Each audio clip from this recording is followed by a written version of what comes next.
అందరు ఎలా ఉన్నారండి? బాగున్నారా? ఈరోజు స్వీట్ కార్న్ వడ చేయబోతున్నానండి.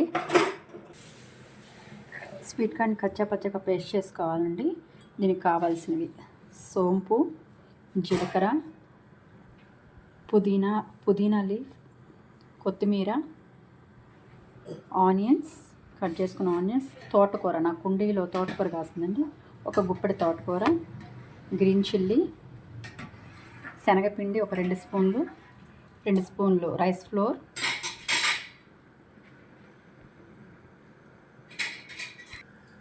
Corn flour, ginger garlic paste కచ్చాపచ్చగా నూరుకున్నానండి,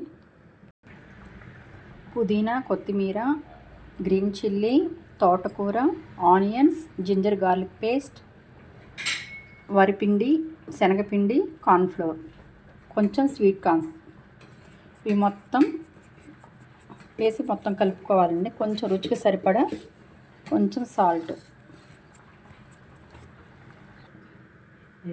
కొంచెం కారం వేసుకొని ఇలా కలుపుకొని పెట్టుకోవాలండి. నెక్స్ట్ కొంచెం బాండీలో ఆయిల్ పెట్టుకొని హీట్ చేసుకోవాలి. స్వీట్ కార్న్ తోటకూర వడ రెడీ అండి. మీరు ఇంట్లో ట్రై చేయండి, చాలా టేస్టీగా ఉంటుంది, చాలా బాగుంటుంది. మీరు ఇంట్లో ట్రై చేసి చెప్పండి నాకు ఎలా ఉంది, కామెంట్స్ రూపంలో చెప్పండి.